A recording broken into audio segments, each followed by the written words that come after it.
persaudaraan itu sebenarnya terbentuk karena adanya persamaan. Tolong diperhatikan kata-kata saya. Persaudaraan itu terbentuk pada dasarnya karena adanya persamaan. Karena terjadi persamaan, maka terjalinlah persaudaraan. Dan semakin banyak persamaan, maka akan semakin kuat persaudaraan. Arase bisa puyeng itu. Kayak saya dengan Anda semua ini kan banyak persamaan, betul? Agamanya sama, Tuhannya sama. Yuk nyaut, agamanya, Tuhannya, nabinya, kitab sucinya, sholatnya, puasanya, makannya, minumnya, ngisingnya. Kita banyak persamaan. Ibadah kita sama, maka kita saudara, persaudaraan kita kuat. Kenapa? Karena kita banyak persamaan. Oleh karena itu tolong, kalau ada sedikit perbedaan, gak usah dibikin ribut, jangan dibikin geger. Kan lebih banyak persamaannya daripada perbedaannya. Kadang-kadang gara-gara beda rokaat sholat tarawihnya terus ribut. Yang satu harus 8 rokaat, satunya yang benar 20 rokaat. Kata satunya yang benar 8 rokaat, hadisnya ini. Satunya yang benar 20 rokaat, hadisnya ini. Subhanallah. Jangan lihat perbedaannya, jangan lihat hitungan 8 dan 20-nya, tapi lihat sama-sama sholat tarawihnya. Tergantung bagaimana cara kita menyikapinya. Yang 20 rokaat, ketika imamnya 8 rokaat, begitu imam selesai dapat 8 rokaat bubar, tambahi dewe, apa susahnya sih kari nambahi rolas. Demikian pula yang 8 rokaat, ketika bermakmum kepada imam yang tarawihnya 20 rokaat, begitu imam dapat 8, minggato bro, selesai kan persoalannya. Dulu ribut gara-gara beda, satu pakai kunut, satu nggak pakai kunut dalam sholat subuh, ribut dan karu-karuan. Harus pakai kunut karena itu sunnah apa? Satunya nggak boleh kunut karena itu bid'ah, ribut dan karu-karuan. Alhamdulillah sekarang udah nggak lagi ribut karena udah sama-sama nggak sholat subuhnya.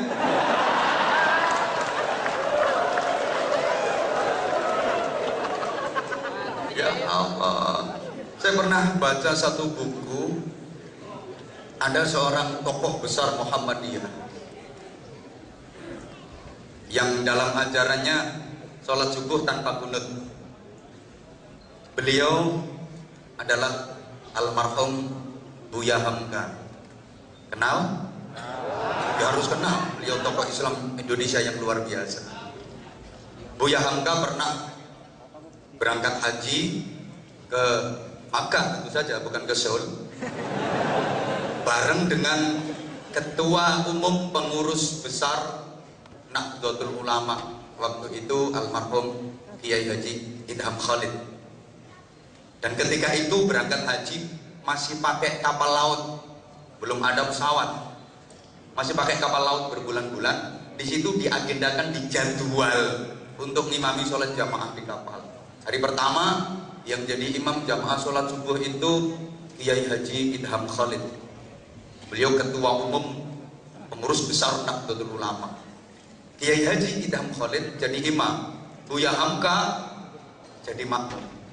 Kiai Haji Idham Khalid ngimami sholat subuh itu nggak pakai kunut. Selesai sholat diprotes sama santrinya, Yai tadi sholat subuh kok nggak pakai kunut? Yo nggak pakai sujud sahwi, emang sengaja nggak kunut toh. Kalau niatnya mau kunut ternyata kok lupa sujud sahwi. Ini yang nggak pakai sujud sahwi, emang sudah niat nggak pakai kunut. Diprotes sama santrinya, kok nggak pakai kunut tadi sholat subuhnya? Apa jawab beliau? Di belakangku ada yang jadi makmum lebih tua dari aku. Beliau Kiai Haji Buya Hamka. beliau nggak pakai kunut. Maka aku sholat subuh saat ini nggak pakai kunut, yo sesuk kayak kunut. Sekarang pray dulu lah, menghargai orang yang lebih tua yang ada di belakang. Hari kedua yang jadi imam Buya Hamka. Buya Hamka itu tokoh besar Muhammadiyah, ngimami sholat subuh pakai kunut. Makanya sekali-kali Muhammadiyah itu kalau subuh ya pakai kunut. Ini makmumnya bingung, ini yang Muhammadiyah. Kata si makmum yang Muhammadiyah, katanya nggak boleh kunut. Itu imam, itu tokoh kita, pemimpin kita kok pakai kunut. Bingung ini, akhirnya yuk kunut seperempat.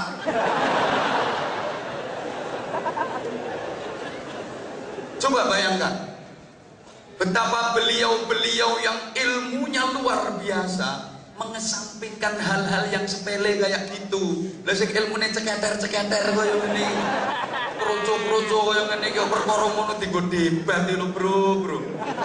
Subhanallah, kadang-kadang soal lebaran aja ribet. Satu hari Rebo, satunya Kamis. Yang Rebo merasa yang bener itu Rebo. Ini sekarang sudah lebaran kok masih puasa, itu gimana? Haram. Dari sing Kamis, yang bener yang Kamis. Ini masih puasa kok. Udah apa? Kata yang Rebo, ini udah lebaran kok masih puasa, haram. Kata yang Kamis, wong ini masih Ramadan kok udah lebaran. Subhanallah, ribet. Akhirnya pemerintah memutuskan Kamis. Aku ditanya sama orang, ini gimana? Saya kalau ikut hari raya Kamis ikut pemerintah gimana? Tak jawab, lah itu riyo negeri aku ya. Kalau saya lebarannya Rebo, swasta. Nggak ikut pemerintah. Itu masih ada yang nanya, gimana kalau saya lebarannya Rebo tapi sholat idnya ikut Kamis? Nah, itu namanya swasta bersubsidi. Ya karena pemerintah bingung menentukan lebaran, ya mungkin nunggu kalau aku jadi menteri agama.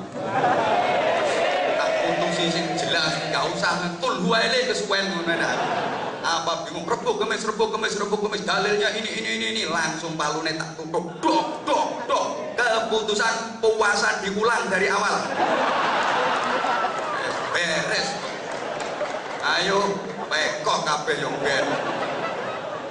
Ora usah ribut-ributan. Yang kedua, untuk sidang isbat tahun depan biar nggak ribet, yang ikut musyawarah sidang khusus wanita, laki-laki nggak boleh ikut, bikin bingung. Kenapa? Karena yang paling paham dan tahu persis kapan datangnya bulan itu hanya wanita.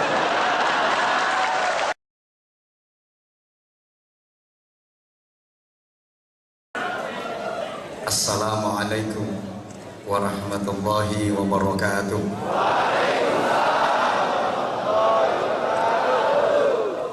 Bismillahirrahmanirrahim. Alhamdulillahilladzi ja'alana minal ladzina yastami'una al-qawla fayattabi'una ahsanah.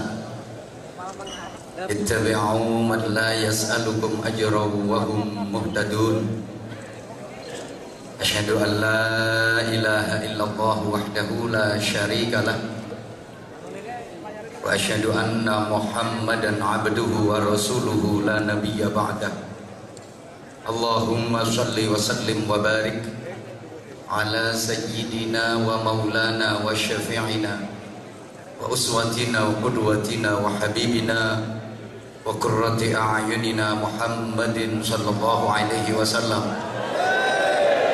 sahibi syafa'ah wa ala alihi wa ashabihi wa man tabi'a rusydah. Subhanaka la ilma lana illa ma 'allamtana innaka antal alimul hakim.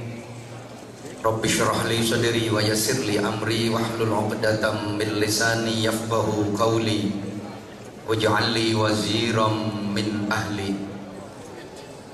Rabbana atina min ladunka rahmah wa hayyi' lana min amrina rasyada.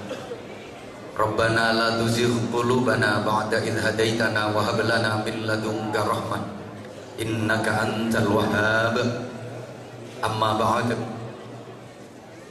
Ikraman wa ta'ziman wa hurmatan wa mahabbatan salam hormat, salam ta'zim, salam ukhuwah, dan tentu saja salam kul huwa ilaih. Awalan saya haturkan kepada para alim ulama,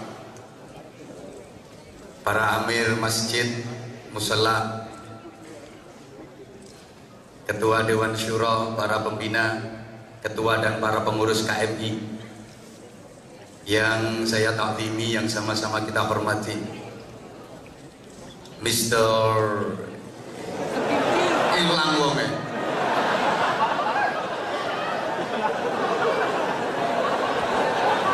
Rasido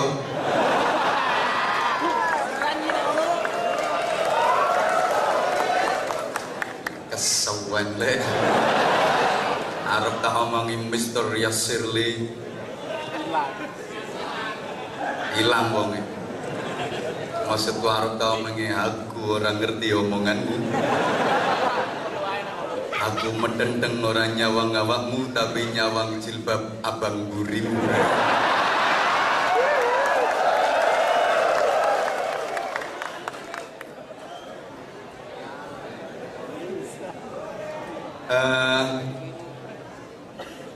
Para pejabat KBRI yang berkenan hadir yang sangat saya hormati, sahabat-sahabat Banser yang saya cintai, yang saya banggakan, para ikhwan, para akhwat fillah yang saya cintai, yang saya hormati, rahimakumullah.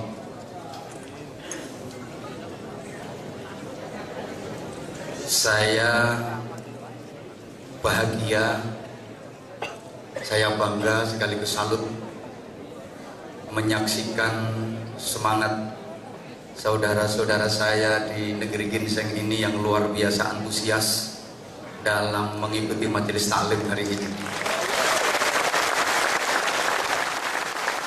Subhanallah walhamdulillah wala ilaha illallah wallahu akbar. Tapi pertama saya terasa gimana gitu oleh MC Master of Ceremonial tadi. Saya dipanggil Al-Mukarram Kiai Haji. Jujur ketika dipanggil Kiai itu terasa bendol das saya. Saya merasa sangat tidak layak dan belum pantas untuk dipanggil Kiai. Karena panggilan Kiai itu untuk orang-orang yang betul-betul paham dan mengetahui berbagai macam disiplin ilmu agama. Sedangkan Anwar Zahid Al-Fakir Al-Dhaif gak iso ngaji. Lagian kata orang-orang yang pantas disebut kiai itu kalau istrinya dua. Kalau istrinya cuma satu tuh ya ustadz gitu aja. Kalau istrinya dua baru kiai. Kalau istrinya tiga syekh. Maksudnya syekh puji. Nah itu kan istrinya tiga. Wah, bojone saya pilih cilik. Emang Syekh Puji itu pinter. Kalau pilih istri itu yang masih tembean-tembean itu. Kata orang-orang gitu. Kalau istrinya 4, nah itu kanjeng. Maksudnya kanjeng doso. Kalau istri lebih dari 4 baru dipanggil eyang. Iya. Eyang subur. Itu istrinya sampai 8.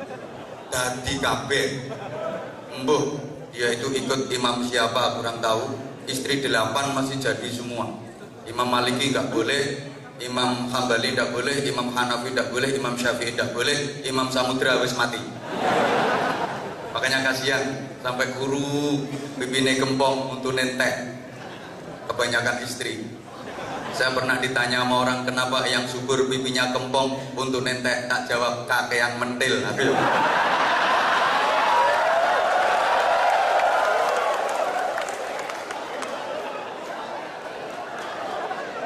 Alhamdulillah, bi'aunillah, biqudratillah, birahmatillah, saya yang dhaif Anwar Zahid bisa bersilaturahim, bermuajahah bersama saudara-saudara saya yang ganteng-ganteng, yang atas cantik-cantik, Masya Allah, bahagia, bangga. Mudah-mudahan majelis yang kita ikuti hari ini benar-benar menjadi sarana turunnya rahmat Allah untuk kita semua, menjadi sarana turunnya hidayah untuk kita semua, sehingga hidup dan kehidupan kita benar-benar mendapatkan barokah dan ridha Allah Subhanahu wa Ta'ala. Hadirin hadirat, ikhwatal iman, jamaah sekalian yang saya cintai, yang saya hormati, rahimakumullah. Sebagaimana tema yang tertera dalam rangka milad musalla al-iman, Yongcheon, kok bener buka kok tulisannya mono. Pererat ukhuwah Islamiyah, tebarkan dakwah, sukseskan pembangunan Masjid Agung Daegu dan Kulhuwaile Kesuwen. Yang pertama, ukhuwah Islamiyah itu sebenarnya hanya merupakan istilah yang berlaku di tengah-tengah masyarakat dan memang diciptakan seperti itu. Ukhuwah itu artinya persaudaraan. Kalau ikhwah artinya saudara. Jadi ukhuwah Islamiyah itu artinya persaudaraan yang diatur oleh syariah Islamiyah, persaudaraan yang diatur oleh undang-undang agama Islam. Dan memang bagi Allah agama itu ya hanya Islam. Mulai zaman Nabi Adam sampai akhir zaman, agama itu ya cuman Islam. Kalau dalam Al-Quran disebutkan ada Yahudi, Nasrani, itu bukan agama, tapi semacam sekte, semacam kelompok dari keturunan satu bangsa. Kalau agama bagi Allah itu ya cuman Islam. Jadi saya ulang, ukhuwah Islamiyah itu bukan hanya bermakna persaudaraan antar umat Islam saja, tapi lebih bersifat umum. Berarti rumah modelnya ku universal. Arase iso ku yo mek kuwi tok. Iku ngapalno suwengi yo. Bener boga. Sifatnya menyeluruh, mencakup semua persaudaraan. Bukan hanya persaudaraan antar umat Islam saja, tapi sekali lagi ukhuwah Islamiyah semua bentuk persaudaraan yang diatur oleh undang-undang agama Islam, meliputi semuanya. Kalau hanya persaudaraan antar umat Islam saja, itu istilahnya bukan ukhuwah Islamiyah, tapi al-ikhwan al-muslimun. Sama orang ngerti, orang ngerti bahasa Arab. Dan secara otomatis setiap umat Islam itu memang bersaudara. Sebagaimana Rasulullah Muhammad SAW pernah menyatakan, antar umat Islam itu kalbunyanil wahid yashuddu ba'duhum ba'da. Umat Islam itu seperti satu bangunan yang satu dengan yang lain saling menguatkan, saling mengaitkan. Ya kayak bangunan ini. Jadi ada muslim beton, ada muslim semen, ada muslim pasir sengireng-ireng, ada muslim kayu. Nah, fungsinya juga beda-beda. Ada yang berfungsi sebagai pondasi, ada yang berfungsi sebagai tembok, ada muslim yang berfungsi sebagai jendela, ada muslim yang berfungsi sebagai atap, ada muslim yang berfungsi sebagai cagak. Nah, cagaknya itu yang sebelah atas itu, mbak-mbak dan ibu-ibu. Rasul menyatakan an-nisa imadul bilad, wanita adalah tiang negara. Kalau laki-laki kan cuma tiang jaler.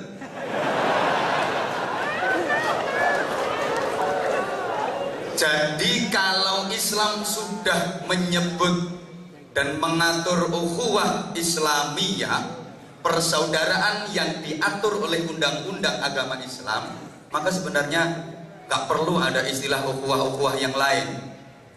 Sudah tercakup semua. Kan sekarang ini jenengan semuanya sering dengar ada istilah ukhuwah Islamiyah, ukhuwah Basyariyah, ukhuwah Insaniyah, ukhuwah Watoniyah. Nanti kalau diteruskan lama-lama ada istilah ukhuwah Tonggoniyah, persaudaraan antar tetangga.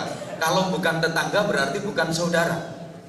Ada ukhuwah Besaniyah, persaudaraan antar besan. Kalau nggak besan bukan saudara. Ada ukhuwah Banseriyah, kalau nggak banser berarti bukan saudara. Nanti ada ukhuwah Gosipiyah, persaudaraan antar tukang gosip. Ada ukhuwah Togheliyah, persaudaraan antar tukang penjudi tato itu. Iya, ada ukhuwah iya, macam-macam. Jadi jemaah sekalian, kalau sudah disebutkan ukhuwah Islamiyah, itu sudah meliputi semua bentuk persaudaraan, bukan hanya antar umat Islam saja, termasuk persaudaraan dengan alam, persaudaraan dengan tumbuh-tumbuhan, persaudaraan dengan binatang, persaudaraan dengan sesama manusia, baik yang muslim maupun yang non-muslim. Allahumma sholli ala Muhammad. Para ikhwan, para akhwat, jemaah sekalian yang saya cintai rahimakumullah, persaudaraan itu sebenarnya terbentuk karena adanya persamaan. Tolong diperhatikan kata-kata saya. Persaudaraan itu terbentuk pada dasarnya karena adanya persamaan. Karena terjadi persamaan, maka terjalinlah persaudaraan, dan semakin banyak persamaan maka akan semakin kuat persaudaraan. Arase isoku yang begitu. Kayak saya dengan Anda semua ini kan banyak persamaan, betul? Agamanya sama, Tuhannya sama. Yuk nyaut, agamanya, Tuhannya, nabinya, kitab sucinya, sholatnya, puasanya, makannya, minumnya, ngisingnya. Kita banyak persamaan. Ibadah kita sama, maka kita saudara, persaudaraan kita kuat. Kenapa? Karena kita banyak persamaan. Oleh karena itu tolong, kalau ada sedikit perbedaan, gak usah dibikin ribut, jangan dibikin geger. Kan lebih banyak persamaannya daripada perbedaannya. Kadang-kadang gara-gara beda rokaat sholat tarawihnya terus ribut. Yang satu harus 8 rokaat, satunya yang benar 20 rokaat. Kata satunya yang benar 8 rokaat, hadisnya ini. Satunya yang benar 20 rokaat, hadisnya ini. Subhanallah. Jangan lihat perbedaannya, jangan lihat hitungan 8 dan 20-nya, tapi lihat sama-sama sholat tarawihnya. Tergantung bagaimana cara kita menyikapinya. Yang 20 rokaat, ketika imamnya 8 rokaat, begitu imam selesai dapat 8 rokaat bubar, tambahin dewe, apa susahnya sih kari nambahi rolas. Demikian pula yang 8 rokaat, ketika bermakmum kepada imam yang tarawihnya 20 rokaat, begitu imam dapat 8, minggato bro, selesai kan persoalannya. Dulu ribut gara-gara beda, satu pakai kunut, satu nggak pakai kunut dalam sholat subuh, ribut dan karu-karuan. Harus pakai kunut karena itu sunnah akad, satunya nggak boleh kunut karena itu bid'ah, ribut dan karu-karuan. Alhamdulillah sekarang udah nggak lagi ribut karena udah sama-sama nggak sholat subuhnya.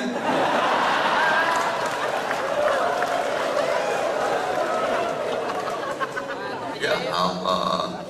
Saya pernah baca satu buku Ada seorang tokoh besar Muhammadiyah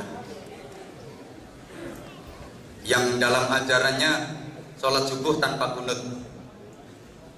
Beliau adalah almarhum Buya Hamka. Kenal? Ya harus kenal. Beliau tokoh Islam Indonesia yang luar biasa. Buya Hamka pernah berangkat haji ke Makkah, tentu saja, bukan ke Seoul, bareng dengan Ketua Umum Pengurus Besar Nahdlatul Ulama waktu itu almarhum Kiai Haji Idham Khalid.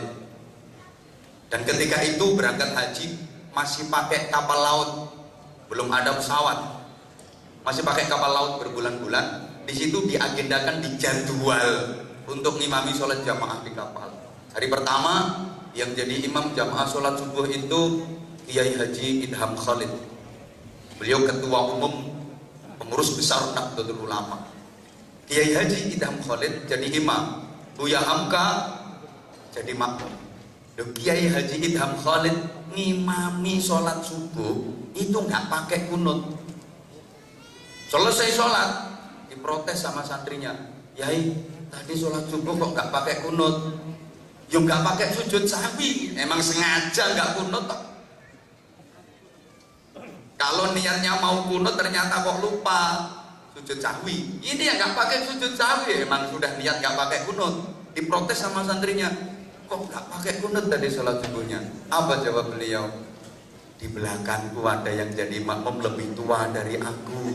Beliau Kiai Haji Buya Hamka, beliau nggak pakai kunut. Maka aku sholat subuh saat ini nggak pakai kunut, yo sesuk kayak kunut. Sekarang pray dulu lah, menghargai orang yang lebih tua yang ada di belakang. Hari kedua yang jadi imam Buya Hamka. Buya Hamka itu tokoh besar Muhammadiyah, ngimami sholat subuh pakai kunut. Makanya sekali-kali Muhammadiyah itu kalau subuh ya pakai kunut. Ini makmumnya bingung, ini yang Muhammadiyah. Kata si makmum yang Muhammadiyah, katanya nggak boleh kunut. Itu imam, itu tokoh kita, pemimpin kita kok pakai kunut. Bingung ini, akhirnya yuk kunut seperempat. Coba bayangkan betapa beliau-beliau yang ilmunya luar biasa mengesampingkan hal-hal yang sepele kayak gitu. Lah sing ilmune ceketer-ceketer koyo ngene. Kroco-kroco koyo ngene iki perkara ngono dienggo debat lho, Bro. Subhanallah, kadang-kadang soal lebaran aja ribet. Satu hari Rebo, satunya Kamis. Yang Rebo merasa yang bener itu Rebo. Ini sekarang sudah lebaran kok masih puasa, itu gimana? Haram. Dari sing Kamis, yang bener yang Kamis. Ini masih puasa kok. Udah apa? Kata yang Rebo, ini udah lebaran kok masih puasa, haram. Kata yang Kamis, wong ini masih Ramadan kok udah lebaran. Subhanallah, ribet. Akhirnya pemerintah memutuskan Kamis. Aku ditanya sama orang, ini gimana? Saya kalau ikut hari raya Kamis ikut pemerintah gimana? Tak jawab, lah itu riyo negeri aku ya. Kalau saya lebarannya Rebo, swasta. Nggak ikut pemerintah. Itu masih ada yang nanya, gimana kalau saya lebarannya Rebo tapi sholat idnya ikut Kamis? Nah, itu namanya swasta bersubsidi. Ya karena pemerintah bingung menentukan lebaran, ya mungkin nunggu kalau aku jadi menteri agama. Tak putusi sing jelas, nggak usah tul huwaile kesuwen ngono. Apa bingung Rebo Kamis dalilnya ini langsung palune tak tutup. Dok. Keputusan puasa diulang dari awal. Beres. Ayo pekok kabeh yo ben. Ora usah ribut-ributan. Yang kedua, untuk sidang isbat tahun depan biar nggak ribet, yang ikut musyawarah sidang khusus wanita, laki-laki nggak boleh ikut, bikin bingung. Kenapa? Karena yang paling paham dan tahu persis kapan datangnya bulan itu hanya wanita.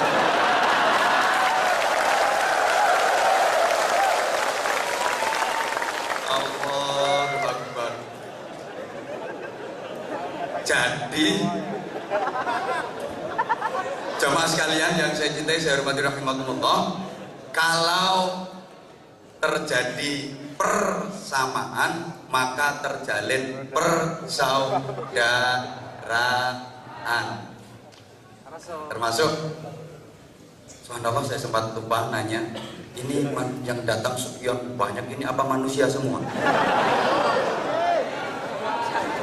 Berarti kita banyak persamaan, kita sama-sama manusia.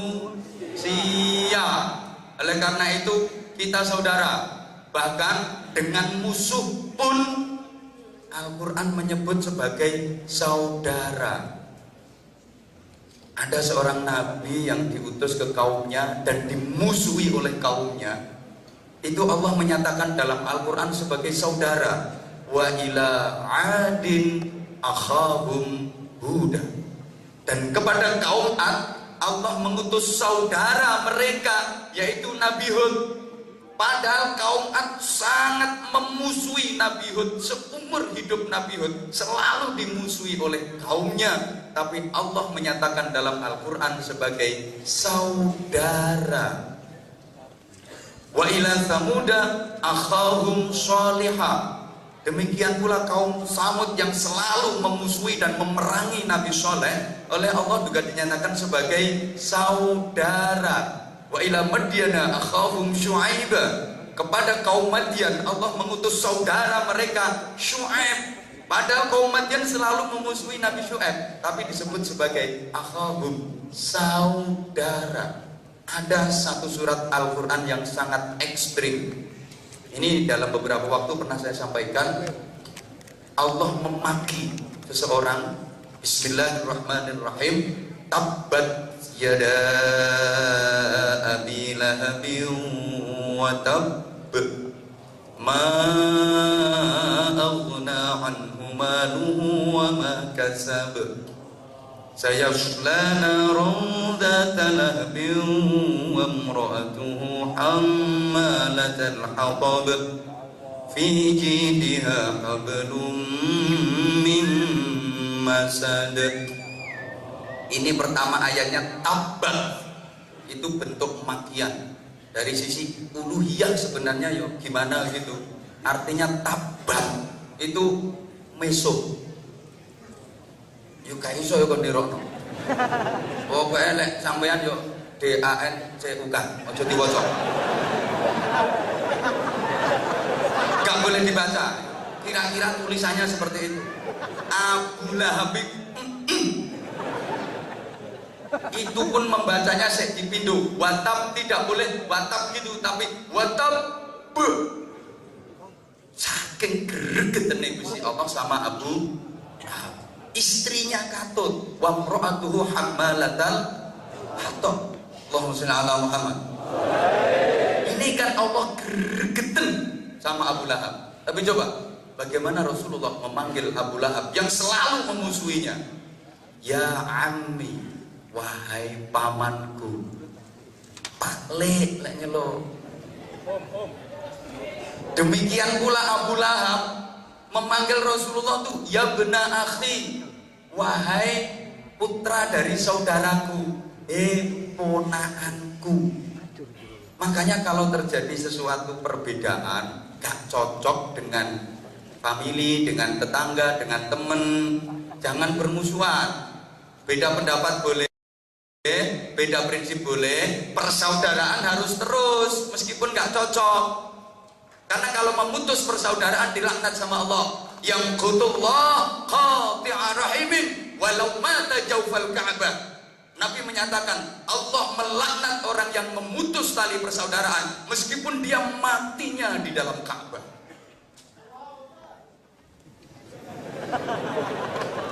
Subhanallah. Dalam hadis lain la yadkhulul jannah qati'ur rahimin. Orang yang memutus tali persaudaraan selamanya nggak bisa masuk surga. Makanya ketika misalnya dengan keluarga kok tidak cocok, nggak apa-apa. Saya memang nggak cocok sama dia, tapi dia paman saya. Saya emang nggak cocok sama dia, tapi dia bibi saya. Anak itu emang nakal, aku nggak senang, tapi dia keponakan saya. Jangan kok kak dulur-duluran ya wis. Apalagi sampai ada yang keliwat, gak dulur-duluran, gak paten. Lambene wong Jawa biasanya kayak gitu. Orang Abu Lahab saja yang bencinya kepada Rasulullah luar biasa, manggilnya masih ya benar akhi, keponakanku. Maka kalau ada nggak cocok sama teman, nggak cocok sama keluarga, nggak cocok sama tetangga kok gak tonggo-tonggoan, gak konco-koncoan, gak paten, berarti dia lebih jahat daripada Abu Lahab. Masya Allah. Maka ketika surat Tabat itu turun, ada seorang sahabat kalau nggak salah namanya Ibnu Nuaim. Itu saking gregetannya sama Abu Lahab, dia mikir Allah saja gregetan sama Abu Lahab, saya juga ikut gregetan. Dia itu setiap saat wiridannya itu tabat.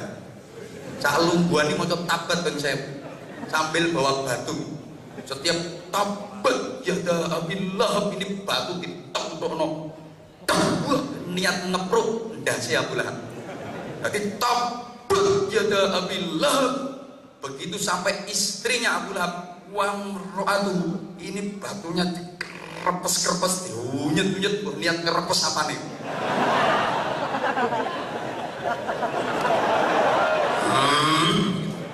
Itu dibaca 1000 kali setiap hari. Satu ketika dia lagi wiridan, tobat juga, wamro'atu. Ini gak pura-pura kelotak enggak waktu konangan Rasulullah mikir mahadar rajul. Bahasa Arab itu kalau pakai pertanyaan ma itu ada unsur heran. Apa ini? Wiridan gak la ilaha illallah, gak subhanallah, gak Allahu akbar, gak la haula wala quwata illa billah. Wiridan tobat. Akhirnya ditanya sama Nabi, bro, Anda itu kok aneh banget. Pikir nggak pakai la ilaha illallah, nggak pakai subhanallah, nggak pakai alhamdulillah, nggak pakai la haula wala quwata illa billah, kok pakai tabat itu apa maksud kamu? Dia jawab, saya itu gregetan sama Abu Lahab, selalu memusuhimu ya Rasulullah. Maka saya pikirkan kayak gini biar semakin celaka itu Abu Lahab. Apa kata Nabi? Ada dari man gua. Tahukah Anda siapa Abu Lahab itu? Wallahi ma adri ya Rasulullah. Demi Allah saya nggak tahu siapa dia ya Rasulullah. Huwa ammi Abu Lahab munung paleku. Lah kok mbok misui? Lah kuwe lo mindoanku ae ora. Lah dia itu paklekku, pamanku, kok kamu misui. Kamu boleh baca tabat, tapi jangan bertujuan untuk ikut-ikut memisui paklekku. Biar itu urusannya dengan Allah. Apa urusannya dengan kamu? Mulai saat itu sahabat nggak pernah baca surat tabat kecuali tadarusan. Terus gak berani lagi baca surat tabat. Bahkan salah satu putri dari Abu Lahab yang namanya Zainab itu aslamat wa hajarat ma'an Nabi sallallahu alaihi wasallam, masuk Islam dan berhijrah bersama Nabi ke Madinah.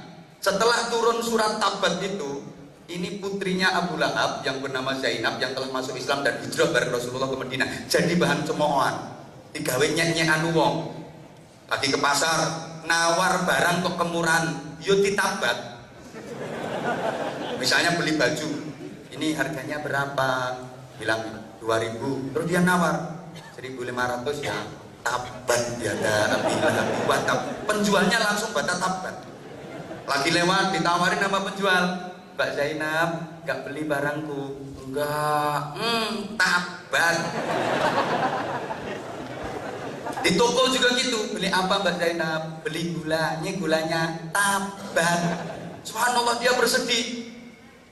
Mau marah kok ayat Quran, mau nggak marah bapak ditabat-tabat terus.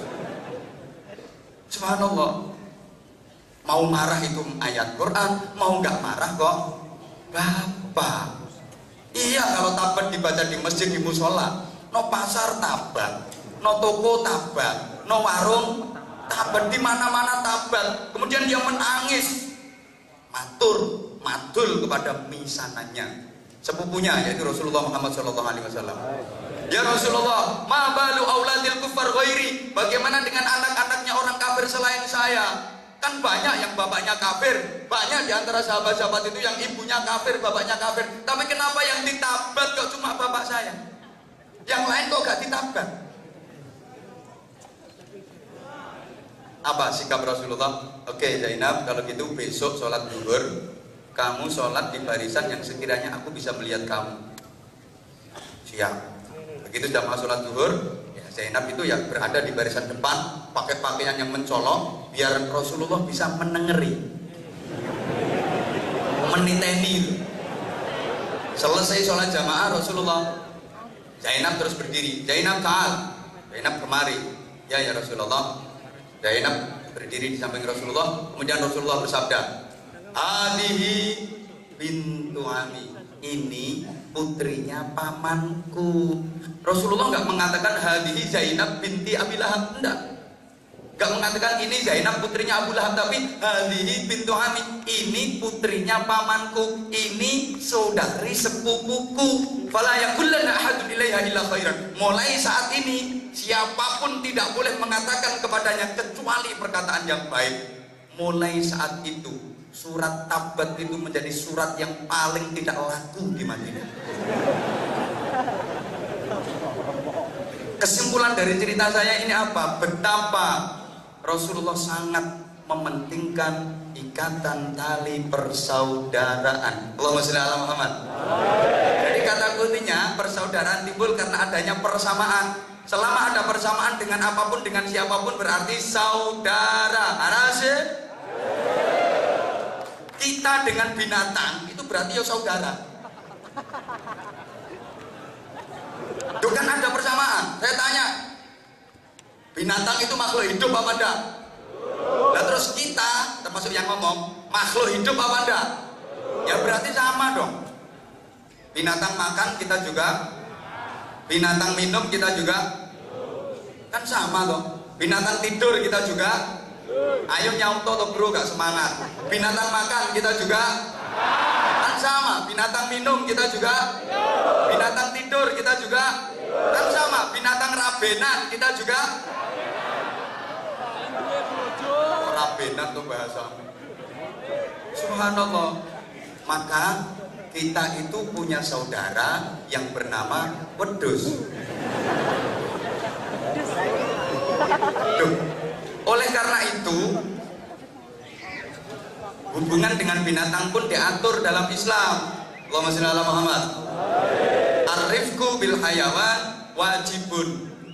Bersikap lemah lembut, berbuat baik kepada binatang itu hukumnya wajib. Kenapa kok wajib? Karena masih ada hubungan saudara.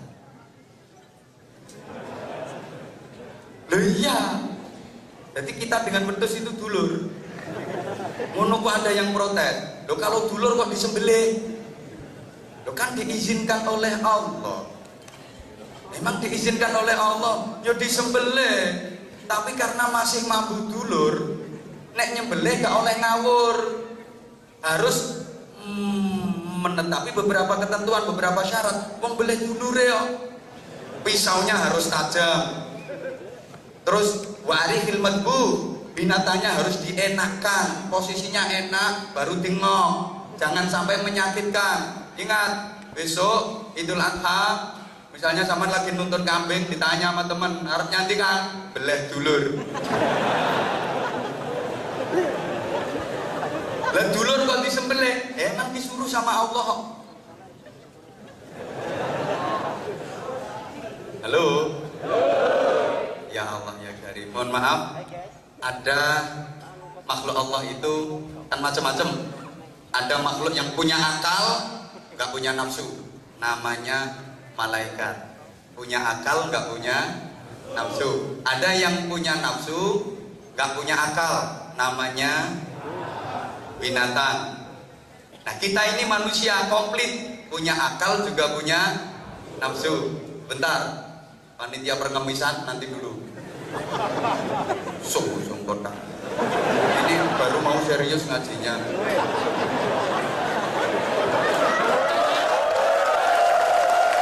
Dan nanti ada waktunya sendiri. Satu, ada makhluk Tuhan itu yang punya akal, nggak punya nafsu. Namanya, namanya malaikat. Maka malaikat itu cerdas. Kalau nggak cerdas gimana, Bang? Akalnya itu untuk menampung firman, sehingga malaikat itu hanya punya akal tapi nggak punya nafsu. Maka malaikat semuanya jujur, malaikat semuanya baik, emang nggak punya nafsu. Malaikat Jibril nggak pernah korupsi ayat. Misalnya disuruh sama Allah, ini sampaikan ayat ini kepada Nabi, wah lihat ini ayatnya bagus, gak usah sampaikan pek dewe ae, gak ono. Sing korupsi ku mbok sapa ngono. Kalau malaikat Jibril nggak pernah seperti itu. Malaikat Mikael nggak pernah salah dalam membagi rizki.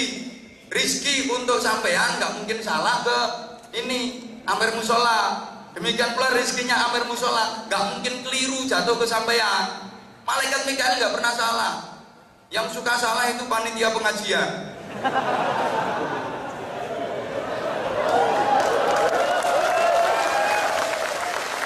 Aku tahu soalnya. Bareng tekan omah keliru grup sadro.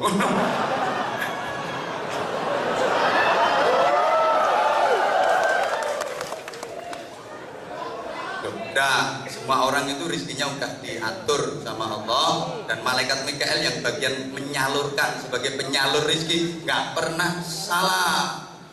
Wis ono jatahe dhewe-dhewe. Setiap orang ada jatah rizki masing-masing. Kerja itu hanya bagian dari ikhtiar. Jangan dipikir kalau kerjanya keras pasti rizkinya banyak. Belum tentu. Wong loro nemen nih lho. Loro nemen wis gak iso apa-apa karena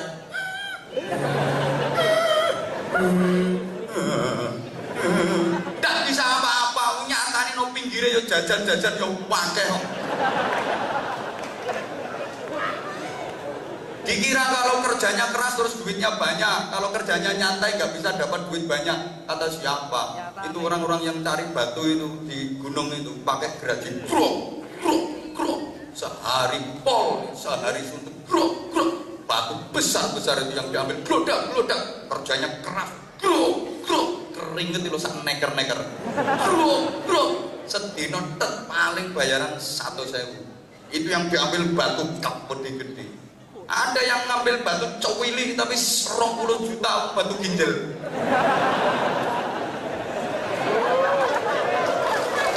Batu ginjal wes. Oke.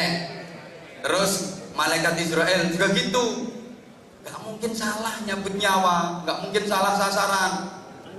Misalnya ini sebagian dari Amir Musola ini ada yang itu baju putih itu misalnya. Loh, dicabut nyawanya kok 2 bulan lagi, enggak gue, gak mungkin salah. Terus sampean misalnya besok dicabut nyawanya, ya besok. Saya misalnya 90 tahun lagi kan, Israel gak mungkin salah. Karena malaikat itu gak punya nafsu, maka malaikat gak pernah dosa. Jadi malaikat itu ada apa ya, ada dosa kayak apa itu gak kepingin lah malaikat itu. Teman pernah dengar ada malaikat minum ciu? Ambok ono bokong kau wedi malaikat itu ora kudu mlere. Sing biasa plorak-plorak apa to ngamun. Lah iya emang malaikat itu tidak punya nafsu, dia hanya punya akal. Sehingga malaikat itu ya gak tahu gojlok-gojlokan. Tahu tugasnya masing-masing. Misalnya malaikat Jibril lagi lewat, tahu malaikat Israfil yang tugasnya niup trompet itu. Jibril yang nggak pernah gojloki, fel. Arab tahun baruan kok bawa trompet. Udah. Gue emang nggak punya nafsu, hanya punya akal. Saya tanya, tolong dijawab. Halo. Aku takut jawab ya. Saman seneng di kenal wong, ambek kenal malaikat, nu seneng di. Hah? Seneng kenal wong karo malaikat itu lebih mulia wong, lebih mulia manusia daripada malaikat. Malaikat pantes gak pernah dosa, emang gak dikasih nafsu, gak duwe birahi, gak duwe nafsu. Ketok wong udong mulus-mulus putih-putih. Kebelas ora ngiler. Wong gak duwe nafsu. Ada sampean yang urus cewek Korea sing sak mene-mene. Masalahe ngadeg ke malah ngene. Ya Allah, ya Allah. Satu, udah. Yang kedua, cukup dah ini waktunya nak. Ya tolong nyumbang piro ini. Ini kono lelangan nih. Dua, kalau binatang itu punya nafsu tapi nggak punya akal, maka kehidupan binatang itu yang monoton. Dia hanya punya nafsu tapi nggak punya akal. Maka dalam dunia perkewanan nggak ada perkembangan, nggak ada kemajuan. Suruh bikin pakaian nggak bisa, makanya sampai saya ini gak ono pedet kantokan gak ono. Dalam dunia binatang itu nggak ada kemajuan, nggak ada perkembangan. Siapa yang pernah WhatsAppan sama garangan? Facebookan ya ndak iso.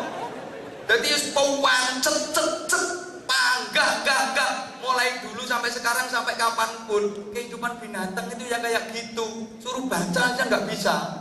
Emang sama Allah dibikin seperti itu. Kalau binatang bisa baca, gawat. Misalnya ada kambing bisa baca. Wih, anak kambing lagi lewat di depan warung. Situ ada tulisan jual sate kambing muda. Nangis terus.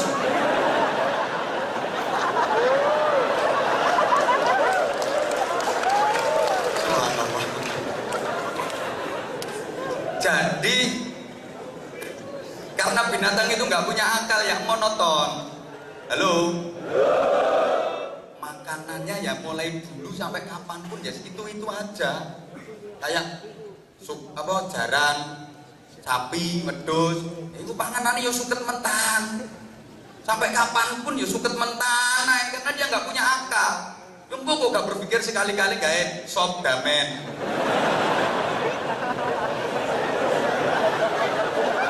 Apa gawe tongseng kebon. Ndak iso. Apa iki? Ayam iki makanane jagung ya ora tahu gawe rendang. Ya ora iso ngono iku. Enggak bisa. Karena dia nggak punya akal, maka nggak ada agama, nggak ada aturan, nggak ada agama. Nggak percaya nek pedok herder, patek celeng. Takonono, bro, agamamu apa? Mereka ngomong. Emang nggak punya agama, karena nggak ada agama, nggak ada aturan.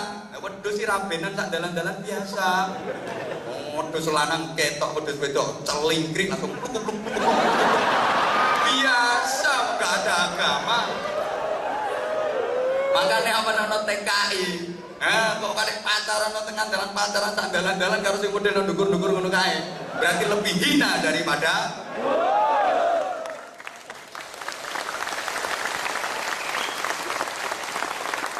para wedhus-wedhus sekalian yang saya hormati. Subhanallah. Lah namanya wedhus gak punya akal loh. Dia kencing sak dalan-dalan biasa, gak ada agama, gak ada aturan. Mau yang tur mari ya gak ada cewek. Ngono kadang-kadang ditiru karo wong. Ngoyo yo tur tanpa cewek. Ceweknya pakai obat, maksudnya obat tabir.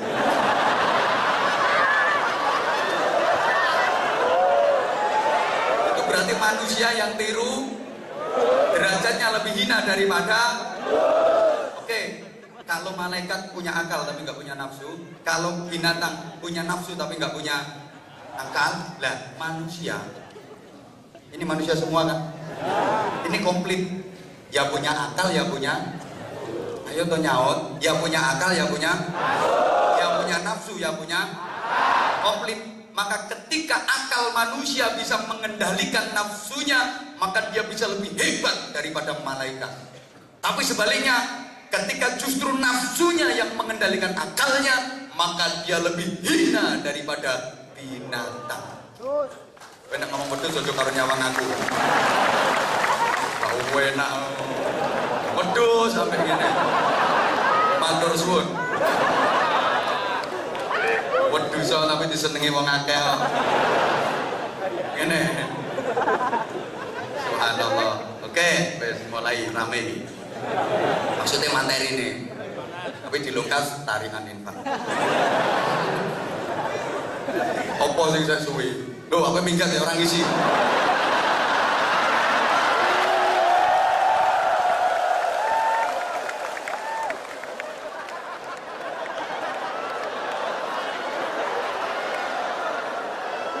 Ya wis nek kudu ngoyo. Tapi cewek lho ya. Kok pas gak cewek kok. Lagi berarti kayak contoh dipraktekno. Aja rame-rame sana sing gugur iku. Wis, iku bisa. Dan kalau akal manusia bisa mengendalikan nafsunya, maka manusia bisa lebih hebat daripada malaikat. Kenapa? Karena akalnya divariasi dengan keindahan nafsunya. Nafsu itu bisa jadi indah kalau dimodifikasi oleh otak, oleh akal. Malaikat itu cuma punya akal, nggak punya nafsu. Jadi monoton juga. Malaikat itu kalau zikir, kalau baca Quran, kalau tasbih, kalau sholawat, ya gitu-gitu aja. Terus pancet, datar, tanpa lagu, tanpa nada. Semua sama. Bahkan malaikat yang ditugasi untuk sujud, ya mulai diciptakan sampai akhir zaman ya sujud toh. Suruh rukuk nggak bisa itu malaikat. Bisanya cuma sujud toh. Tak iso. Kon koyo sampean iso entul-entul jadi tuli-kuli gobek-gobek ora iso. Jadi malaikat juga heran itu kok bisa entul-entul jadi tuli-kuli gobek-gobek. Lah saya kok hanya nyosot terus. Ya emang dia nggak bisa, bisanya cuma sujud itu toh. Malaikat yang tugasnya zikir ya zikir dan zikirnya seragam, sama kayak gitu semua. Kalau kita kan enggak, karena akal kita divariasi dengan keindahan nafsu. Bisa indah, pakai nada, pakai lagu. Coba, kalau malaikat semuanya sama kok zikirnya. Kalau kita enggak, adzan Mekah sama adzan Jawa, sama apa beda? Beda. Adzan Mekah kan enak, sing Allahu Akbar, Allahu Akbar. Coba ada tempat Jawa. Ponorogo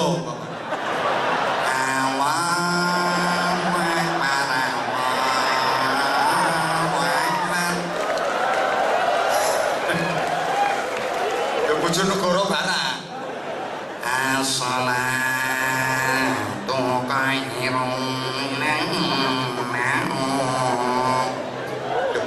adanya aja udah beda-beda. Jawa Barat, Korea raiso. Bahasa Korea iso kume mobil mogok dorong dong kuwi tok.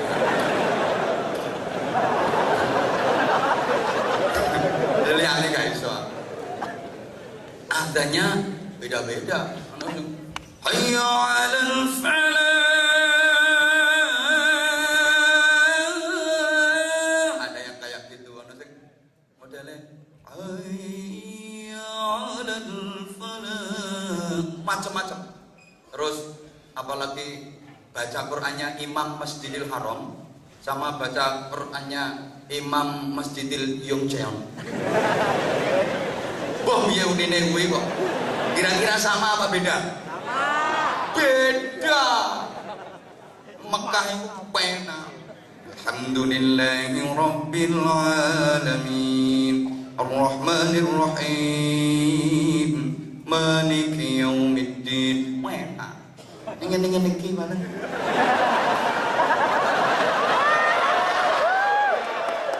Ayo manggelo tak duno pisan. Nek di loke ngene iki merupakan spirit motivasi. Aku kudu enak saiki ngaji. Semangat. Untuk ini biasa. Saya dulu juga gitu di loke. Ceramah kok kayak gitu. Saya bisa tekan Korea.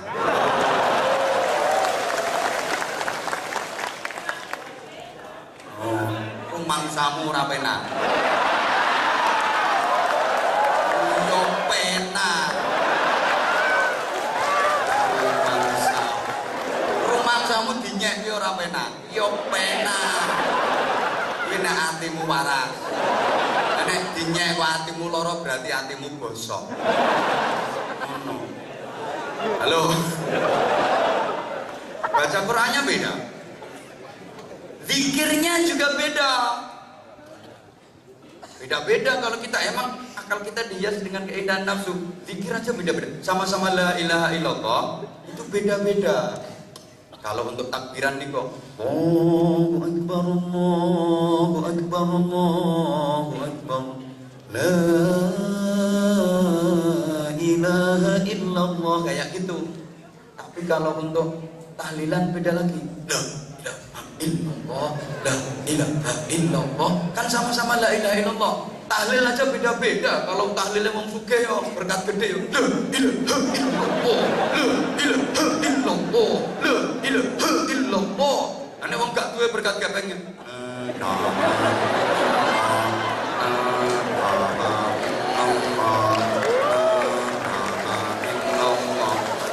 Beda.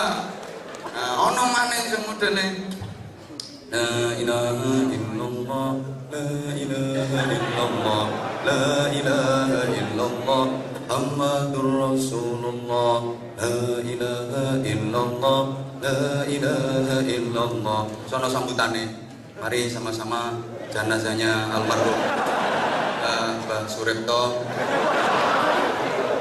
kita antar ke makbarah. La ilaha illallah, la ilaha illallah. Zikirnya beda-beda, sama-sama la ilaha illallah, lagunya seje-seje, sholawatnya beda-beda. Ini manusia. Indonesia luar biasa, banyak grup-grup sholawat. Fan-fan sholawat luar biasa. Sewenang aku bangga dengan Indonesia. Bahkan sholawatnya bukan hanya Allahumma sholli ala Muhammad, ngantek padang bulan, padange kaya lino, ambek terbangan malaikat apa iso ngomong rembulan sing awe-awe, apa tuman ke bulan kok awe-awe. Subhanallah, canggih wong Jawa canggih, Indonesia canggih. Allahumma sholli ala Muhammad. Biar sekarang dikatakan bid'ah macam-macam dilok-lok, mau sering saya sampaikan. Sholawat ya sholawat, ngapain sholawat kok yang padang bulan, yang pakai ngeplaki terbang macam-macam. Kuping keri rumah aslinya. Tapi tak bilangin orang-orang itu lek dilok ngapain ngeplaki terbang, jawab timbang ngeplaki dasmu. Ya bener. Nyatanya akhlaknya ya apik-apik kok. Pernah dengar ada tawuran antar grup sholawat? Ndak ono. Ono grup sholawat kok membeni ciu. Ndak ono. Akhlaknya apik-apik kok. Senengane musil lagi. Aminnya juga beda-beda. Amin itu beda-beda. Kalau malaikat amin itu sama, seragam. Makanya ketika sampean sholat berjamaah, tahu jamaah apa ora, potongane jeburis-jeburis. Tapi insya Allah akeh manusia-manusia yang insaf ini. Mari iki jangan parjait masuk jeburis-jeburis ini gelem teko. Ora ngira. Ora mungkin. Rumangsamu gelem teko. Ayo ora ngarah teko. Sangingane sing ngaji padha jemburise. Dan ketemu bolone makane gelem budal. Allahumma sholli ala Muhammad. Subhanallah. Siapa yang sholat berjamaah ketika imam selesai waladhdallin terus baca amin kok bareng dengan aminnya malaikat, diampuni semua dosanya. Malaikat itu aminnya wis ngono iku modele kayak gitu, enggak variatif. Nah kalau kita kan ya tergantung lagune imam toh. Nah imam lagune waladhdallin amin. Lah nek imame waladhdallin malaikat ra ngira iso ngomong-ngomong. Kadang-kadang ngono amin amin amin. Kemudian cilik-cilik sing asem. Perkara imame kesuwen.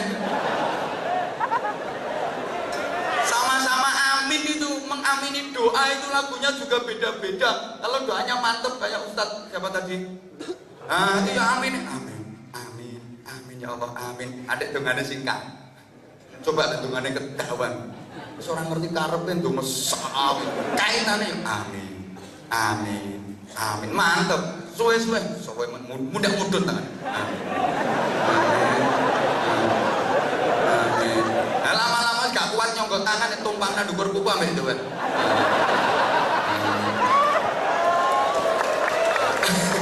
Agak tanda begecil gini kayak amin. Amin. Aminnya aja beda-beda.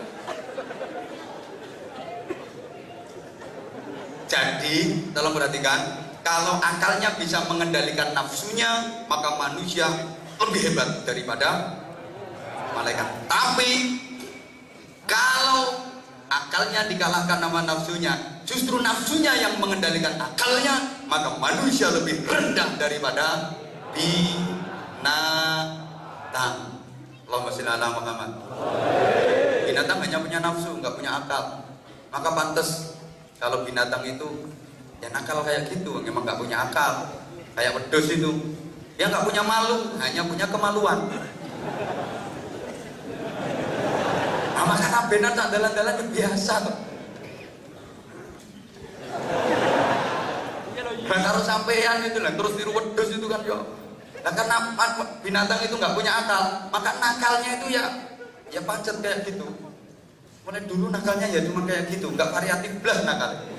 Wedhus sih nakalnya paling-paling yang merusak anggrek. Ya, kucing ini paling-paling nakalnya ya nyolong pindah. Gak iso kon nglakoni nakal liyane gak iso. Yakin pinter sampean.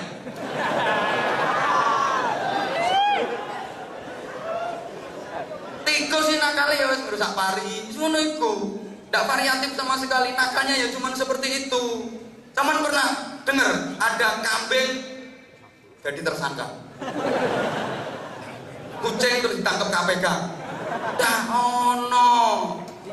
Cuman pernah dengar, ono wedhus nyolong sepeda motor. Ono, sing nyolong kuwi koncone. Iya, wedhus gak tahu nyolong. Sehingga ketika manusia akalnya sudah dikuasai oleh nafsunya, nilainya lebih rendah daripada binatang. Larang kewane. Aku kan pernah nyampein, wong gendeng sampai sapi gendeng larang. Larang sapi gendeng. Sapi gendeng muncul di koyo anak. Ayo sapa iso ngenekno? Godak-godakan. Seletik sapi rapopo tangi maneh godak kenek ngepek. Jajal palikmu sing gendeng muncul. Atau nggih pengumuman kon ngepek wong sak kathok-kathok kene ono sing arep. Tak kira arep. Nah, ngomong-ngomong soal binatang saudara kita itu. Guyu itu sampean. Maka ini loh, ini bener banyak orang diridhoi Allah, dapat rahmatnya Allah, dimasukkan surga gara-gara binatang. Tapi banyak pula yang dilaknat Allah gara-gara binatang. Oke. Imam Ghazali, Muhammad bin Muhammad Al-Ghazali itu dapat ridhonya Allah gara-gara laler. Gara-gara lalat. Beliau lagi nulis kitab, zaman dulu itu kalau nulis kitab pakai tinta. Tinta itu bahasa Inggrisnya demansi. Garo. Itu lagi nulis kan dulu pakai pena celupan terus nulis. Itu ada lalat, haus, plek. Subhanallah. Ini lalat sut nyedot ini tinta diminum. Ini Imam Ghazali berhenti nulisnya, nunggu sampai lalat ini kenyang. Begitu lalat ini mabur pur mau nulis, koncoe teko plek melu pisan nyut. Imam Ghazali tidak mau ganggu ini lalat, padahal lagi nulis kitab loh ini. Biarkan kenyang dulu. Ya diem, bahkan nggak gerak, takut kalau gerak nanti lalatnya sungkan. Terus mabur. Apa ini haus, ini kenyang. Mabur. Mau dicelupin, tekon nih koncone. Suwengi lo nggak nulis. Perkara laler lo gentenan. Lo laler biasa, lo laler nggak biasa. Lo gara-gara welas sama laler itu dirahmati Allah, dapat ridhonya Allah. Masih ingat kisah seorang perempuan, mohon maaf, nakal, yang istilah kerennya pelacur, tempeli alat mancur. Anu WTS wadah titip senjata itu. Katanya orang-orang balon yang bayar dapat kelon itu kan ada itu perempuan nakal, dia habis melayani entah dapat berapa laki-laki, kecapean melaku saya sampai heke menengok bayang ke di tengah padang pasir dia jalan panas karu-karuan, tengah padang pasir haus lapar, hampir semaput ya. Hampir gak sadarkan diri, saking laparnya, saking hausnya. Kuasanya Allah di tengah padang pasir itu ada satu pohon yang rindang. Dia tertatih-tatih berjalan ke situ. Di bawahnya itu ada lowongan. Apa bahasa Indonesianya ini ya? Lubang itu terus selesai gagak kok ya. Dan di lowongan itu ada air, ya semacam sumber kecil itu loh. Ada air, sok peneng dia. Ini aku bisa minum. Yang mau ngambil air itu untuk diminum, itu di samping sumur itu ada anjing. Sorry, aku ngomong anjing kalau nyawang sampean ya. Itu kejet kosel-kosel karena kehausan hampir mati. Kemudian dia lepas sepatunya, dia turun ke lubang itu, dia tidur. Air, ya sekolah sepenting sampean paham lah wis. Dia tidur air itu dan diombekkan. Diminumkan ke anjing yang lagi kecil-kecil yang kosel-kosel tadi. Begitu dapat minum, ini anjing terus seger lari, dia ngalak gak minum demi kasih minum anjing. Diterima tobatnya sama Allah, diridhoi Allah gara-gara ngekei ngombe asu. Apa maneh ngekei ngombe aku?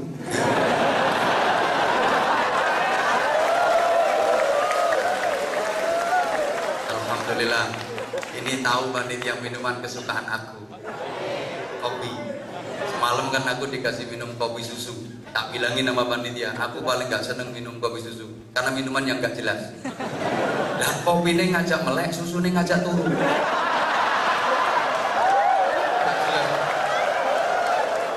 Nah, kalau ini kan jelas memang ngajak melek. Bismillahirrahmanirrahim.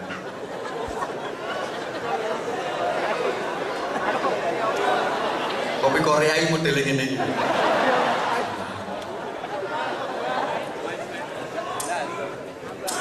Oke. Jadi banyak orang yang dirahmati Allah, diridhai Allah karena binatang, gara-gara binatang. Allahumma sholli ala Muhammad. Teman sekalian rahimakumullah, zaman Bani Israel itu ada seorang ulama besar.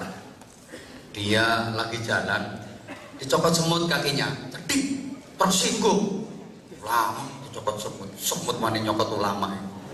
Dia tersinggung, semut asem ini. Semut itu berani-beraninya nyokot sikilnya ulama. Dia marah, akhirnya ambil pelepahnya kurma itu, bahasa Jepangnya debelara. Ambil yang kering itu, terus dibakar itu. Omae semut itu dibakar. Dia langsung dapat teguran keras dari Allah. Kamu berbuat dolim. Kenapa ya Allah? Lawang yang gigit kamu cuman semut satu, semut sak kampung kok bakar semua itu. Saya nyokot ini semut siji, lo kok semut sak kampung kok obong kabeh. Yang kedua, yang berhak menghukum pakai api itu cuman aku, yang lain nggak boleh. Akhirnya dia gara-gara dolim sama semut itu dihukum Allah, suruh tobat sampai 3 bulan terus-menerus baru diterima tobatnya. Jadi banyak yang dapat ridha Allah karena binatang, banyak yang dimurkai Allah juga karena binatang. Allahumma sholli ala Muhammad. Ada seorang perempuan yang masuk neraka gara-gara kucing. Dia habis goreng pindang, kalau cerita zaman sekarang kayak gitu. Habis goreng pindang, pindangnya ditolong kucing. Dia marah, itu kucing dikejar-kejar, ditangkap terus dikerangkeng. Beberapa hari gak dikasih makan sampai kucing itu mati. Kelaparan. Dia dimasukkan neraka gara-gara kucing. Ya Allah. Emang kadang-kadang antik kayak gitu. Pernah dengar ceritanya Imam Hatim Al-Asyam. Namanya Kiai Hatim Al-Asyam itu julukan. Yang tuli, sebenarnya nggak tuli, ulama atau tuli. Enggak. Itu dia diangkat oleh Allah jadi wali. Ceritanya kan gara-gara gini. Hatim Al-Asyam itu punya toko, kalau zaman sekarang ya kios toko peracangan itu, punya toko peracangan. Nah satu ketika ada seorang cewek yang cantik, payu, dorong gini nanti. Oh enggak, no. Bukan aku mbak, saya ngomong ini loh, kroco-kroco itu saya ngomong. Gak ono jadi pelecehan ayu nih ngono. Saiki ayu boleh tempat dokono gak aku. Ini dia ada seorang cewek cantik mau ke toko mau belanja. Waktu itu habis hujan, lagi jalan di depannya toko, terpeleset ini perempuan, srek, doprok, klaksonnya munyi, suaranya keras karena memang bokongnya agak gede. Kan volume entut itu tergantung ukuran bokong. Semakin gede ukuran bokong, semakin keras volume entutnya. Kalau bokong cilik ya biasa. Nah ini bokong gede. Nah ini perempuan habis rujaan, habis makan pete lah, sambunnya gak enak. Mambune bel-bel selemut selendep dak karo-karuan. Karena dia begitu dobrok terus baunya ndak karo-karuan. Subhanallah. Ini Hatim ya tahu, tapi dia berusaha untuk pura-pura tidak tahu. Kemudian setelah ini perempuan bangkit, wisin, wajahnya ditutupi. Bayangkan ada perempuan cantik kentut di depan kiai. Ya wisin pol, ngentut ngarepe kiai. Misalnya kayak mbak-mbak ngentut ngarepku. Nek ngarepmu ya biasa. Karena kamu layak untuk dibentut. Ya wisin, malu dia, wajahnya ditutup. Ini Hatim pura-pura. Terus dia nanya, Imam Hatim, beli apa mbak? Itu sambil malu dan menutup wajahnya dia ngomong, beli gula. Apa? Dia pura-pura nggak dengar. Gula. Apa? Ngomong yang keras mbak, aku nggak dengar. Beli gula. Maaf mbak, di sini nggak jual beras. Gula. Di sini nggak jual beras mbak, pura-pura tuli. Ini akhirnya perempuan yang tadi malu luar biasa langsung dibuka kembali wajahnya. Alhamdulillah, berarti orang ini nggak dengar kentutku. Padahal Imam Hatim bukan cuma denger, mambu meh semaput.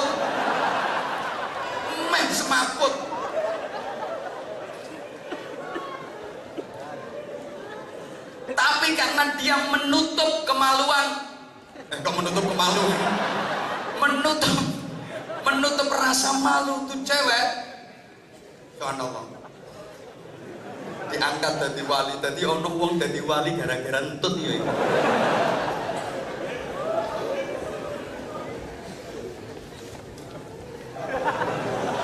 Modelmu kok kayak gak percaya tuh. Lu ini serius iki. Buyumu gak enak apa.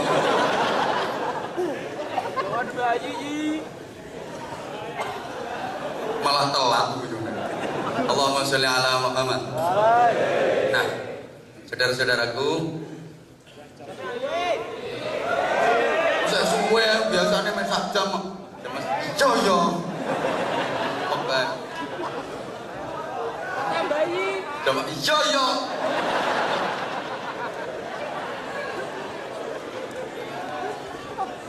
Teman sekalian yang saya cintai, yang saya hormati, rahimakumullah. Ngangi aku tuh kene. Numpak pesawat ora melok nukono tiket ngono. Sing nukono tiket iki lho meneng ae. Ora melu numpak kaya rewel banget.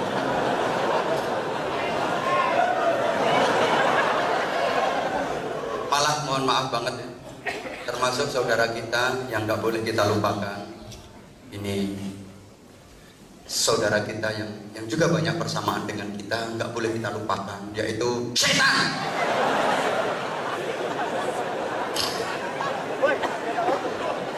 Kaget yo ben no. Kita dengan setan itu mampu dulur. Biasanya orang kalau digituin itu marah, malah sopan ya. Panjangnya dulurnya teman berarti. Loh iya, loh kita sama setan itu ya punya persamaan. Ya sama-sama makhluk jelas. sama-sama makhluk jelas, binatang juga makhluk, setan juga makhluk, ya tumbuhan juga makhluk, jin juga makhluk. Tapi manusia kan yang paling baik, paling bagus dari makhluknya Allah. Makanya ada lagu makhluk Tuhan paling seksi. Kamulah makhluk Tuhan yang tercipta yang paling seksi. Lu bojone koncoku. Kandhane Ahmad Dhani koncoku iki. Ngono. Wis to, kita dengan setan itu dulu. Satu ketika ada seorang sahabat lagi ngaji bareng Nabi, dia angop. Apa bahasa Indonesia ini angop itu? Ya, iya menguap kayak lambe kuwi. Begitu dia menguap itu dia ngomong, "Ta'udz syaitan." Kurang ajar ini setan. Sambil ngomong, kurang ajar setan. Langsung ditegur sama Rasulullah. La taqul kadzalik. Kamu jangan bilang gitu. Kamu jangan memaki setan. Karena memaki itu pekerjaan setan. Lah kamu kok memaki? Berarti kamu melakukan sesuatu yang itu merupakan pekerjaan setan. Walakin ista'idz billah minasyaitonir rajim. Tetapi kamu mintalah perlindungan, mohonlah perlindungan kepada Allah dari godaan setan. Jadi kita itu gak bisa mau melawan setan, itu gak bisa. Kita cuma punya hak untuk mohon perlindungan kepada Allah dari godaan. Namun sampean kok mau ngelawan setan, jelas gak bisa. Setan itu selama hidupnya punya prestasi dan reputasi yang luar biasa.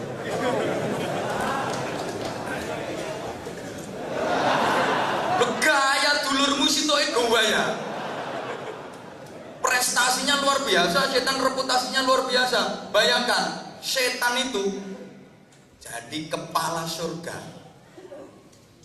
500.000 tahun. Jadi pimpinan penduduk swarga 500.000 tahun. Jadi penasehatnya malaikat 500.000 tahun. Setan ini apal swarga RT piro gang piro apal. Lah sampean pojokane swarga enggak tahu weruh. Kok mau melawan setan? Tidak bisa. Bisanya kita itu minta perlindungan kepada Allah dari godaan. Setan itu sangat pengalaman dalam menggoda manusia. Manusia yang model kayak apa kan udah pernah digoda sama dia. Pengalaman banget. Dan setan itu punya lembaga-lembaga. Guyumu kok gak percaya diomong-omong. Jadi dalam dunia persetanan itu banyak lembaga. Ada lembaga persombongan, ada lembaga pergosipan sebelah sana itu. Ya nggak boleh marah lah ibu. Emang kayak gitu kok umumnya. Lebih banyak omongan perempuan daripada laki-laki. Maka kalau udah jadi suami istri, wong lanang lek dijak debat bantahan-bantahan karo wong itu tolong mundur. Mumpung durung mesti jeglet. Soalnya kamusnya akeh kono. Wani ngalahe wae, kalah gak kira menang. Aku wis balak-balik soalnya. Balak-balik. Makane aman bojoku ngomong ngene tak rungo. Wis jarno se. Wis rampung ya sadaqallahul adzim. Memang bener Allah berkata seperti itu. Sadaqallahul adzim. Gombal sedikit. Selesai urusannya. Direwangi malah dadi kok. Wong lanang cerdas ini. Mau wedok nek ngomong tak gak kuat ngrungokke tinggal metu. Engko ya gak ono gerdu ae. Kalau ngono gerdu ambek rokok jedal. Kira-kira rada suwe, boleh. Tekan omah kok wis de. Sik durung tarik titik metu meneh. Balik no gerdu neh. Ngono. Rada suwe balik mulai. Wis de, wis katok. Ya wis. Ya Allah ya Karim, Masya Allah. Jadi ada lembaga pergosipan, ada lembaga peririan, ada lembaga perhasutan, ada lembaga perduitan. Setan yang bagian jaga dompet itu ada. Jadi nanti kalau ada panitia keliling itu ada. Setan yang bagian jaga dompet itu juga ada. Mau ngeluarin itu di stop sama setan.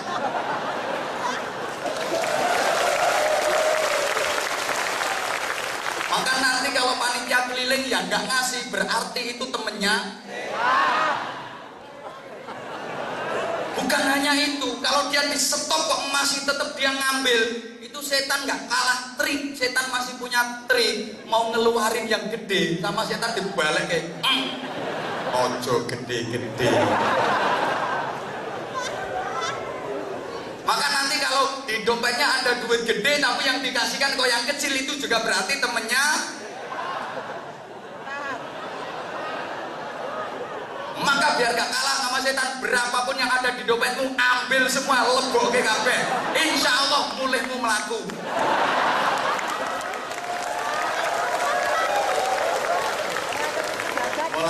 Mulai ngemis.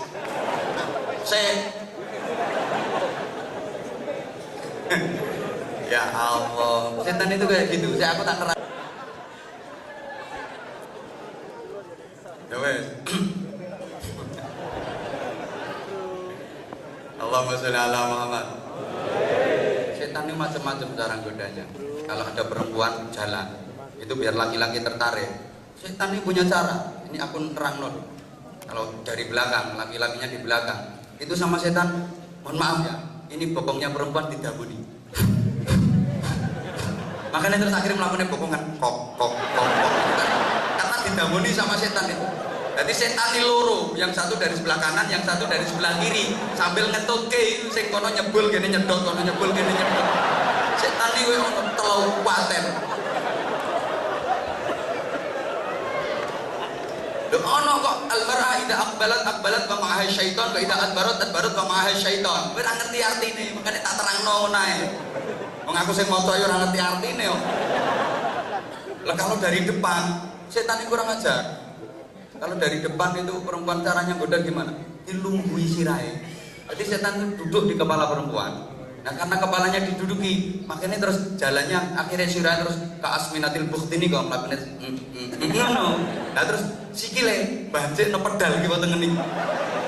Nah terus diolahi pedal iki diolahi karo setan. Gak percaya dia bang, sehingga nanti perempuan jalannya kan kayak gini.